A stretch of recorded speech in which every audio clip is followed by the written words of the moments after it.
Hi, Maddie. How are you? I'm Happy good. Tuesday. Yes, happy Tuesday. Definitely happy it's one day closer to Friday.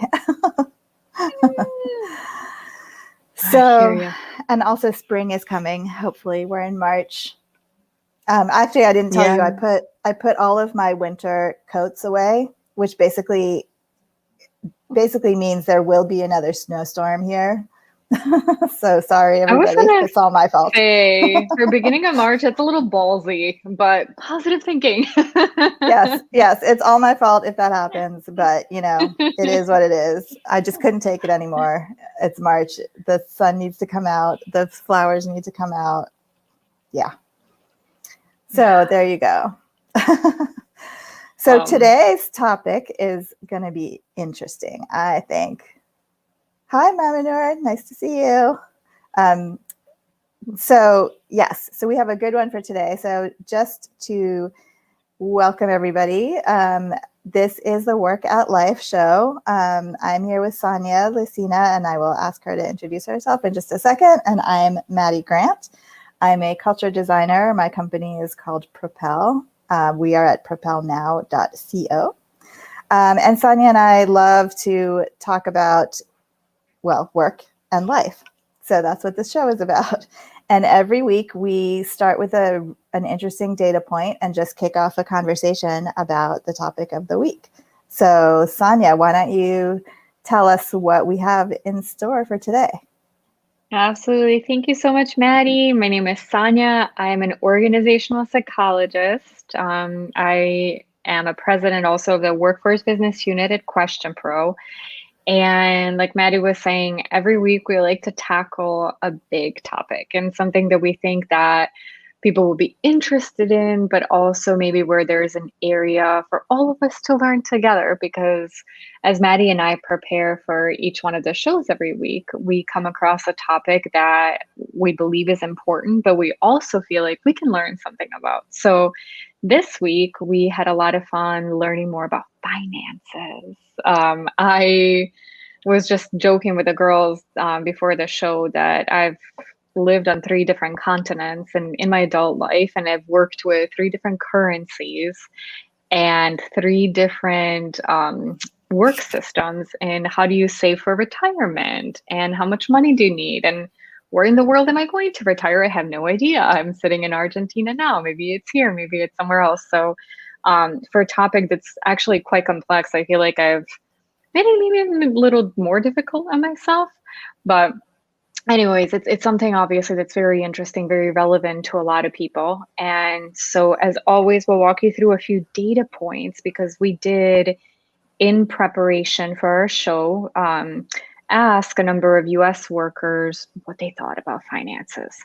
And so the first question we had asked, it asked if people consider themselves to have financial literacy. And we were actually just chatting about this data point too. And we're maybe in some ways pleasantly surprised at how many people between saying absolutely and yeah, somewhat, 80% of people said they had financial literacy. And so we thought, wow, that's, it's really great. And in such a complex issue, seems maybe a little higher than we expected. And so then we asked the Yeah. question in a different kind of way. And we asked how many people consider themselves to have strong financial literacy.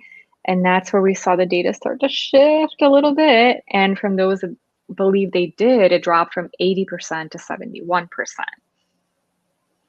Yeah. And what I always think is really fascinating about these data points and kind of annoying in a way is that we can't go back in time and compare today's numbers with 10 years ago or 50 years ago or whatever, because I know that, and that just from speaking from personal experience, I have pretty strong financial literacy today, but to get to that, I got divorced, and so I had to learn how to manage my household finances for myself. And then I started my consulting firm and also had to manage all of that from a business perspective. And so there's all these like life things that happen that force you to have to learn how to do a budget and things like that. And I still don't do it well, I would say. I'm one of these people that is pretty generous. So when I have money, I like to spend it on everybody that I love. And I read something that was all about how if you want to really save money for retirement, you have to not do that. And I was like, that's not how I want to live. Like, you can't take it with you. I'm a you can't take it with you person, which again, not a rule necessarily that anybody else should follow. but like, life is short. So anyway, it's different philosophies. It's, do you want to make people happy all along the way? Do you want to be able to retire in a yacht? Do you want to be able to retire? So I think they're different kinds of questions, but sometimes it's hard to think about it because we want to be prepared for the future, and we want to be, have a fund to help our kids, and again, be able to retire. But at the same time, you don't want to go through life necessarily always making these huge sacrifices. And so it's that balance, but that's where really that literacy comes in a way, is how do you know to balance that effectively, and how much you have, how do you want to retire, what is that going to look like, and then how much and what can you do in the meantime. And it's interesting because it is such an important topic. But when you think about it, like, nowhere in our life do we really get educated about it in a formal kind of way. Even if you think for people that, went to college, you have to choose maybe a finance path specifically. And even there, a lot of times it's business finance. It's not specifically personal finances or how do you plan. So for such a critical topic that is intervened in so many parts of our life, it's surprising that there's actually not more formally about it. And that, which brings us actually to our next data point that we wanted to share, is that, we were saying we were maybe a little bit pleasantly surprised at how many people said that they had financial literacy. But then when we asked the question a little bit differently, and if people felt that financial stress was affecting their jobs or health or relationships, you can see that a lot of people said yes. Over 70% of people said that it causes stress. So it's interesting because in trying to interpret the information, does that mean that people have the information and they are literate enough to know that they're in trouble? And a lot of times when we think about what the average debt is of a millennial, Gen X, boomers, it's quite a bit of money by the time, we get through school, et cetera. So this was a little bit, it made us take a step back and say, okay, so people kind of feel like they know what's going on, but they still feel really stressed out. So what are some things that we can do? How do we change this? And I think for those of you that have joined us in the last few episodes, that we've been talking a lot about well-being. And God, like, this can really have such a tremendous impact, both in positive and in negative ways. So that's why we wanted to spend some time and really absorb this information and say, where, as a society, where do we go from here? What do people do? And, what do employers do maybe? So if we're saying that it's not a part of formal education in universities and in other places, a lot of us are working today. So is there, when we think about different benefits and we think about unique benefits that organizations can offer, could this actually be a really valuable one that could be on the table that's really not as much today? Yeah, so we actually found some really interesting stories online, and we'll share a couple in the resources with this video. But there are companies providing financial literacy as an employee benefit. And one of the reasons that that's useful is actually to help relieve stress among your employees.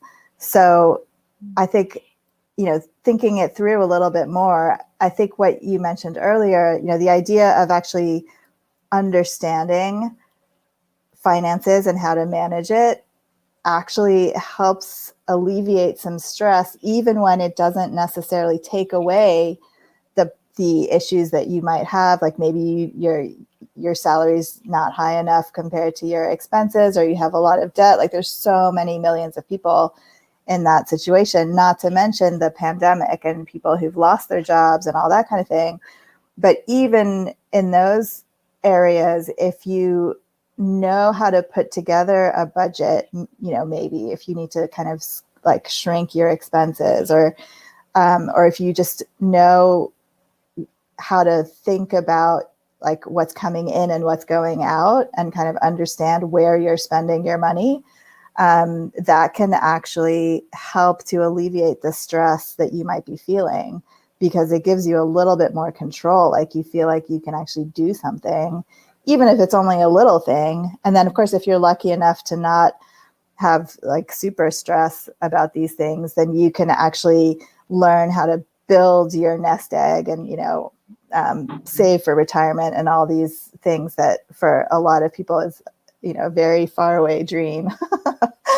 but so that stress that can easily be, it can come through at work. I mean, I think financial stress is just huge for people. And when you feel that, similarly to like health related stress, when you feel that, it can permeate your whole life and, how you show up at work, because it's just so like stressful. Yeah, no, absolutely. It sort of takes over, right, in your brain if you really are stressed about that.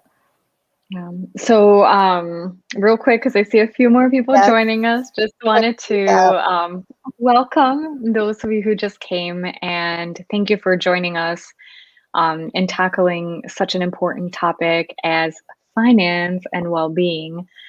Maddie and I just shared a little bit of data around how people feel about their financial literacy, and found that we were a little, in some ways pleasantly surprised how many people felt like they either had financial literacy or strong financial literacy. For strong, 71% said at least they had somewhat was the strong financial literacy. But then also what we found when we dug into the data a little bit more is, even though people felt like maybe they know what's going on, a lot of people said that financial stress was affecting their job and their health. And so what Maddie and I were discussing now is, what can people do to educate themselves better? What can organizations do? And we're talking actually about some examples from what organizations have done effectively to help.